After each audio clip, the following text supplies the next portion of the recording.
Hello there, friend. Welcome to Start Early Today, your daily dose of mindfulness, positivity, insight, and overall sanity. Treat this as your time for meditative centering, your shala, your private room, your inner sanctuary. Today's card is Are You Sure? All of us are only human and we have wrong perceptions every day. Our spouse or partner is also subject to wrong perceptions. So we must help each other to see more clearly and more deeply. We should not trust our perceptions too much. That is something the Buddha taught. Are you sure of your perceptions? He asked us. I urge you to write this phrase down on a card and put it up on the wall of your room. Are you sure of your perceptions? There is a river of perceptions inside you. You should sit down on the bank of this river and contemplate your perceptions. Most of our perceptions, the Buddha said, are false. Are you sure of your perceptions? This question is addressed to you. It is a bell of mindfulness.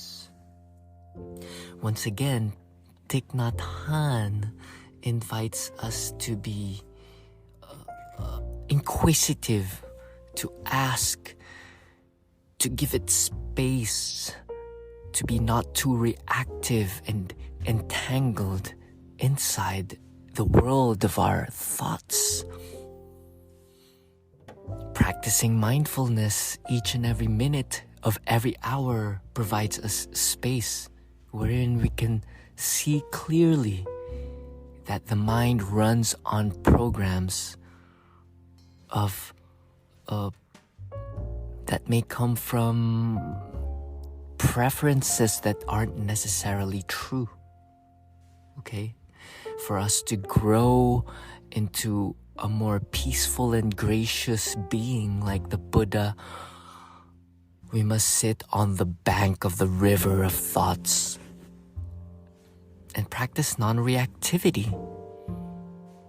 And as we have discussed here, to watch the thoughts as if they were clouds, to watch your urges as they are just part of your environment.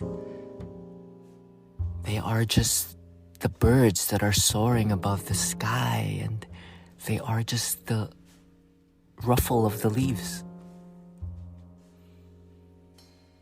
There's a greater beingness and awareness apart from your thoughts and thinking. It is surrendering to the heart, as I just have read in Corey Allen's post.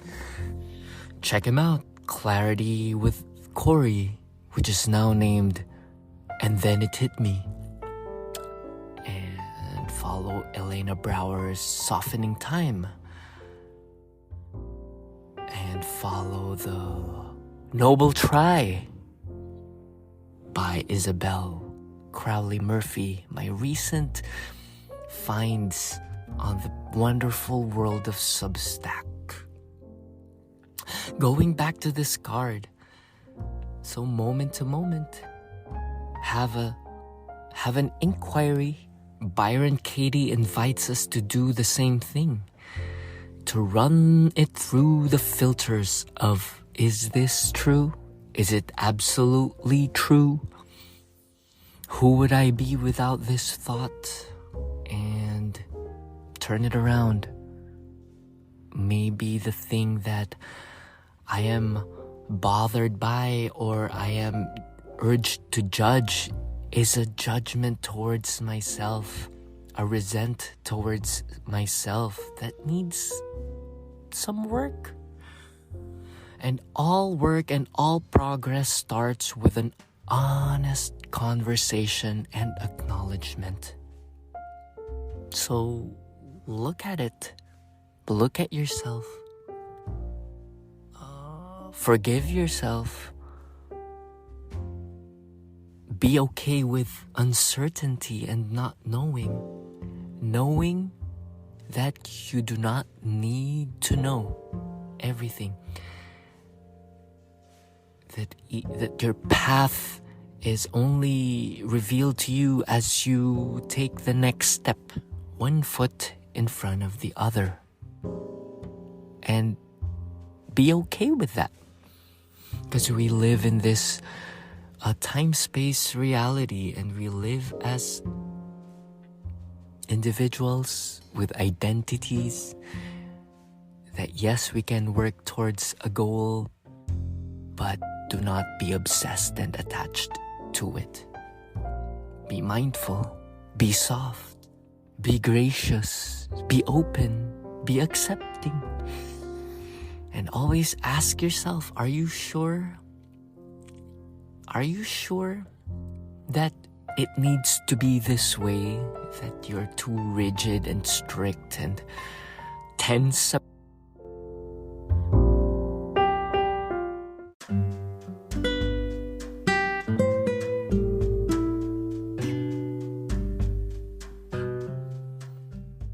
Sorry there, my friend. We just got cut off because of the alarm. That alarm is my signal to play with my kettlebells. I have a 40-pound kettlebell which I swing around and keep my spine straight as I swing it around and lift it. I do some lateral raises, and it's just a fun toy. It keeps me centered and awakens my cells and provides circulation of the blood. It wakes me up, centers me. It quietens the nonsensical chatter and overly opinionated ego. So I use that as of late, and I'm enjoying it. It's my tool of getting in flow through movement and sweating and cardio, waking up the heart, pumping up the blood.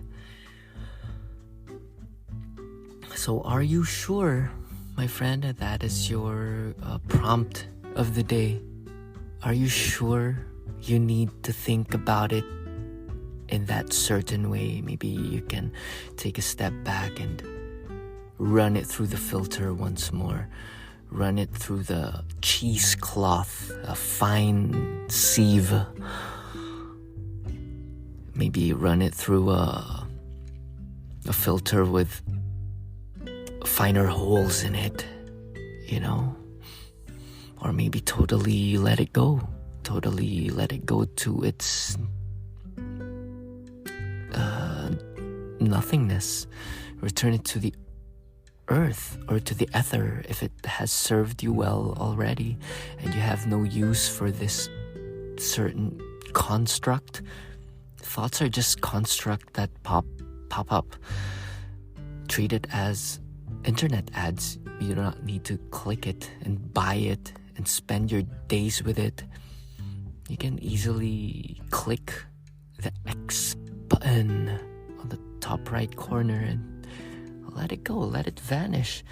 Open some space for new thought, for a new practice, for a new concept. Maybe look at yourself in a new way. Maybe learn from a new mentor, a new teacher, or a new book, and apply your intuition, your creativity. Where are you being pushed? Where are you being nudged by your feelings, by your heart, rather than your head and your hands? Where are you being pulled by your heart and your hunch? Okay. So are you sure? Are you sure? Never be too sure. Nothing is guaranteed. Okay? Just stay in the middle. Stay in the center of everything. Stay on top. Rising above both sides. Rising above duality through deep breaths and muscle relaxations and mindful practices such as observing your surroundings, naming what's right in front of you, dropping in the present moment, can easily drop in by centering through a big, deep, resonant breath and relaxing the shoulders, rolling the shoulders. If you can't go through a whole Ashtanga practice or a whole 90-minute hot yoga, just a quick forward fold will do. Okay?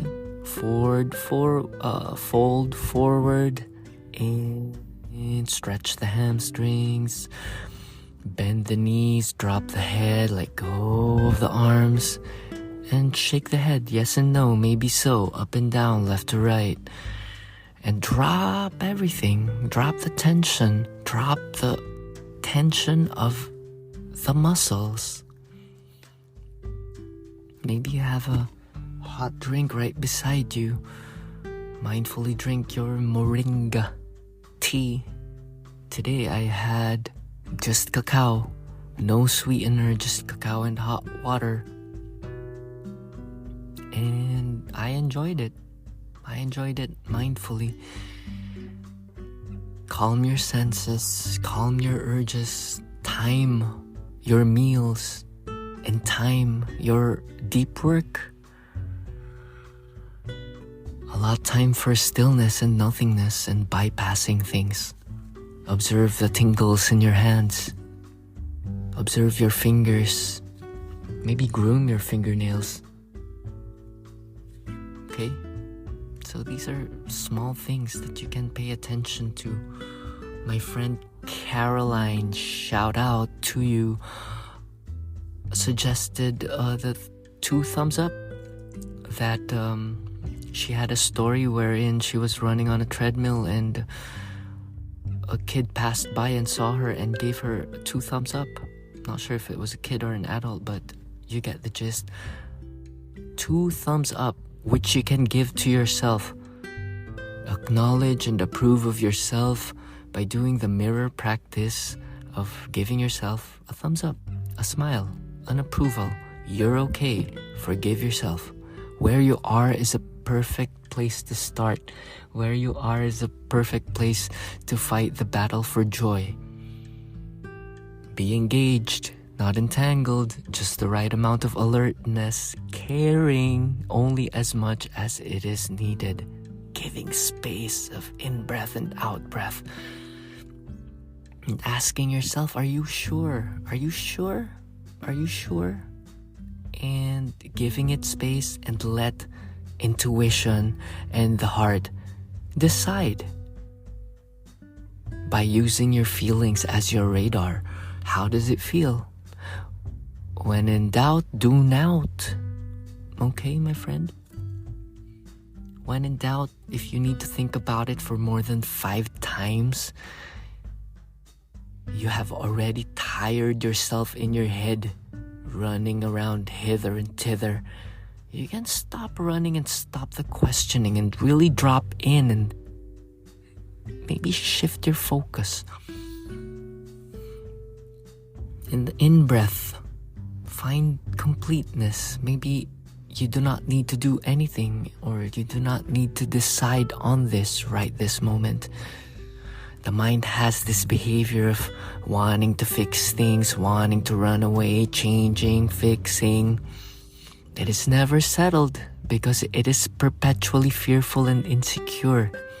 We have evolved the mind up to this point to run away from animals. It has been designed by evolution to do so.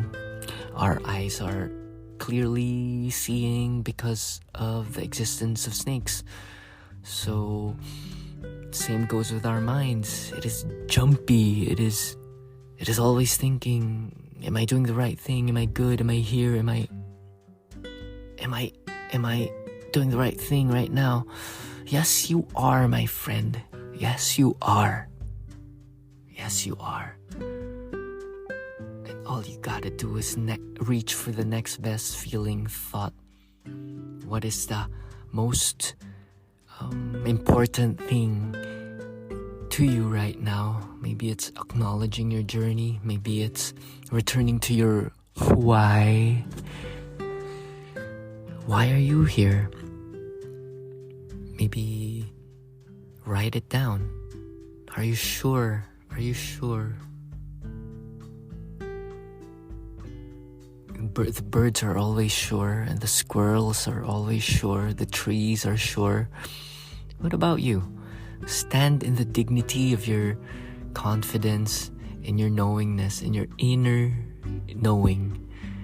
Go inside of your inner knowing. And I did this. I stood on a river this past weekend barefoot, and the river just ran across my ankles, not knowing that there was a snake, like just a few meters away under the bridge there was a snake. But in my knowingness and